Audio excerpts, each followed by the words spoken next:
Amis internautes de Koratkama TV, bonjour et bienvenue dans votre nouveau numéro de Storytime. Votre émission qui vous donne toutes les informations dont vous avez besoin en rapport avec les personnalités historiques, bien sûr. Bon, aujourd'hui, nous allons vous parler d'une personnalité qui a marqué l'histoire, de par son parcours, son engagement et ses réalisations.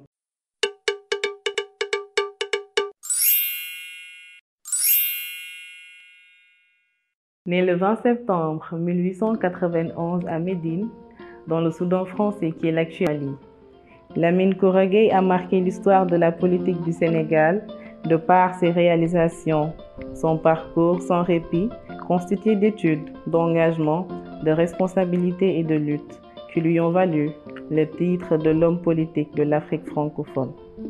Lamine Gueye a eu un parcours assez riche, car il a occupé plusieurs fonctions au sein de la République française, puis sénégalaise. Étant le premier Africain diplômé en droit à la faculté de droit de Paris, il est ainsi le premier juriste noir de l'Afrique francophone.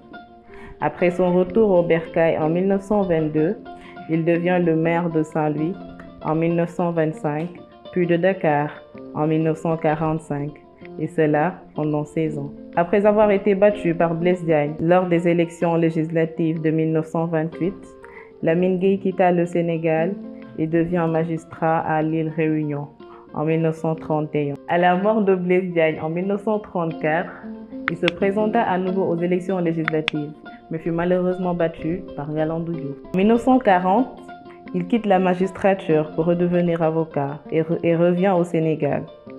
Il a aussi été sous-secrétaire d'État à la présidence du Conseil de 1946 à 1947. En 1946, soutenu par la section française de l'Internationale ouvrière, Lamine Gueye et son protégé Léopold Sédar Senghor remportèrent facilement la représentation des communes urbaines.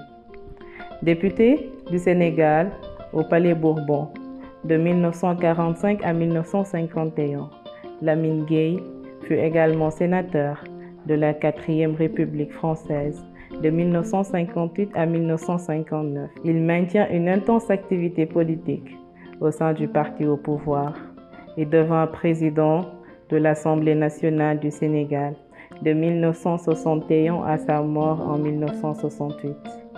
Originaire des 4 régions, il s'engage à prendre la défense de la cause des populations noires des colonies françaises et donna ainsi son nom à la loi qui met fin au Code de l'indigénat, la loi Lamine Gueye, loi numéro 46-940 du 7 mai 1946, tendant à proclamer citoyens tous les ressortissants des territoires d'outre-mer.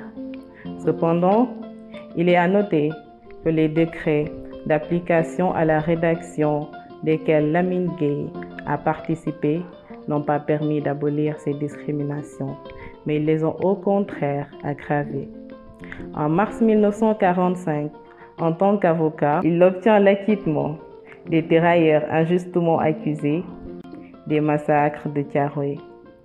En 1962, lors des vives tensions entre le président Senghor et Mamadou Dia, les députés se réunirent chez lui pour destituer le gouvernement de Dia et ainsi sauver le régime de Senghor. On n'a jamais rien fait pour son peuple, donc il reste quelque chose à faire, disait l'homme politique de l'Afrique francophone, Lamine Gueye, ce qui montre son courage, son engagement et son dévouement. Amis internautes de Koratkama TV, avez-vous appris quelque chose de nouveau sur Lamine Gueye?